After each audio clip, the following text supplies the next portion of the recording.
यमुनानगर का गांव मंदार जो देर रात ताबड़तोड़ फायरिंग से थर्रा गया। यह पहला मामला नहीं था, बल्कि इससे पहले भी मंदार गांव में ऐसी ही फायरिंग हुई थी, जिसमें गुरविंदर नामक युवक की मौत हो गई थी। और देर रात कुछ ऐसा ही मंजर हरप्रीत के घर के बाहर नजर आ रहा था। दरअसल हरप्रीत इन दिनों सरपंच के चुनाव की तैयारी कर रहा था।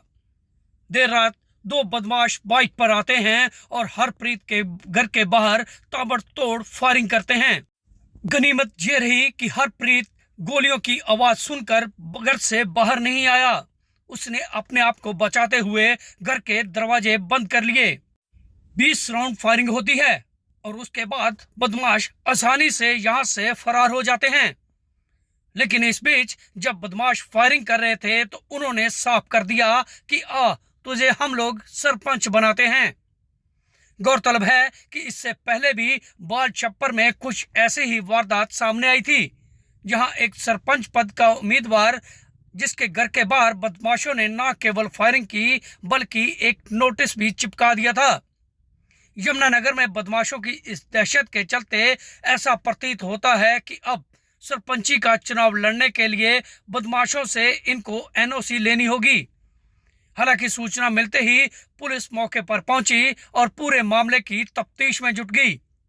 थाना छप्पर पुलिस ने मौके पर ही सीआईए स्टाफ फोरेंसिक लैब को भी बुला लिया, जिन्होंने मौके से करीब 15 से 18 खाली कारतूस भी बरामद किए हैं।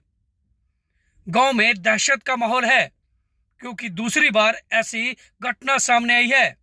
पहली घटना में मौत होती है और दूसरी घटना में बदमाश सीधे सीधे जान से मारने की धमकी भी देते हैं। पुलिस ने चप्पा चप्पा खंगाला और कई राउंड बरामद भी कर लिए। हालांकि यह बदमाश कौन थे, इसके बारे में अब पुलिस तफ्तीश कर रही है।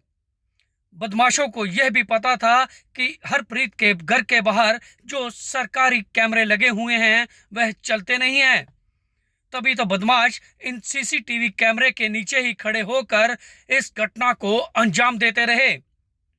अब पुलिस ने खाली कारतूस तो बरामद कर लिए हैं, लेकिन यह बदमाश कौन थे, इसके बारे में अब पुलिस तफ्तीश कर रही है। लेकिन एक बात तो साफ है कि जिस प्रकार जो भी उम्मीदवार इस इलाके में सरपंच पद का दावेदारी अपने आप में साबित करता है, उसी को मिलती है धमकी और उसके घर के बाहर होती है फायरिंग। पहले बाल छप्पर और फिर एक अन्य गांव, जबकि अब मंदार में इसी प्रकार फायरिंग हुई है। हालांकि पुलिस बदमाशों को ढूंढने का दावा तो कर रही है, लेकिन क्या सरपंच पद के दावेदारों के घर के बाहर ऐसे ही फायरिंग कर बदमाश इन्हें धमकाएंगे? इस बात को लेकर जाहिर सी बात है कि सरपंच पद के उम्मीदवारों के मन में दहशत का माहौल जरूर पैदा हो गया है।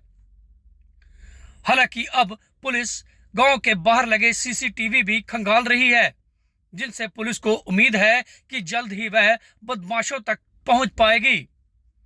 ऐसे में सवाल उठता है कि यमुनानगर में अब फिर से क्या वही माहौल पैदा होने जा रहा है जो कुछ समय पहले था। सुनिए क्या कहते हैं हरप्रीत और क्या कहती है पुलिस। जी देखो, पहचान नहीं सानू ना ही कोई ऐसी गल है जी। कल तकरीबन 11:30 बजे राती आवाज़ आई है बाहरों। मेरे माता जी सुते सी अंदर कमरे च, तो उन्होंने आवाज़ सुनी है भी इदा करके बाहर जिदा लगता गोलियां को गाली गलोच करता, पर गोलियां फायर किए ने किसी ने। उन्होंने मैनू उठाया, असी उठ के देखा जिंदे नूं बाहर निकलते तो ताबड़तोड़ गोलियां चलाइया ने किसी ने। लगभग 20 के लगभग राउंड फायर किए ने जी। इतने घर के बाहर मेरे कुछ अंदर भी आए ने, निशान कई जगह लगे ने, तो बाहरों भी कीतियां ने। तो फिर असी तो जिंदर बाहर निकलते ठीक नहीं समझा बाहर निकलना। पड़ोसियों ने देखा भी 2 लड़के सीगे बाइक ते सीगे, ते इधरों आए ने रस्ते तो वापसी फिर फायर करके निकल गए ने जी। कुछ कहते जिस हम आने वाले टाइम से चुनाव ने जी सरपंचियां के गाँव के, तो मैं भी उहदेदारी के लिए खड़िया सीगा, तो वही गाली गलोच कर रहे हैं, तू सरपंच तेन बनाने सरपंच देखने तू किस तरह सरपंच बन जाएगा, तेन जानू मार देंगे। उसी पिंड है जी एक उत्थे भी थोड़े दिन पहला हुई सी अपने बाल छप्पर भी लड़ाई झगड़े तो भी हुई सी जी। हाँ बस ये भी ला लो भी टारगेट यही, क्योंकि जो उन्होंने लैंग्वेज यूज़ की इतने आके जो उन्होंने कहा उस चीज़ को अगर देखिए तो टारगेट उन्होंने यही है भी तू हाँ जहाँ सरपंची खड़ा सही तेन देखा तेन जानू मार देंगे। रात 12 बजे हमारे को सूचना मिली कि मंदार गांव में गोलियां चल गई जी। सूचना पर मैं मौके पे पहुंचा, जो आके देखे गोलियां चली। ये कह रहे जो अपना मुदई उसके कहने के मुताबिक कह रहे जी 1500 फायर करे, कह अभी निकल सरपंच बार तेरे को सरपंच बनाते हैं। मोटरसाइकिल पे 2 सवार युवक आए, उनने अंधाधुंध फायरिंग की और लगी किसी के नहीं है। तफ्तीश जारी, जैसे पता लगा कार्रवाई की है।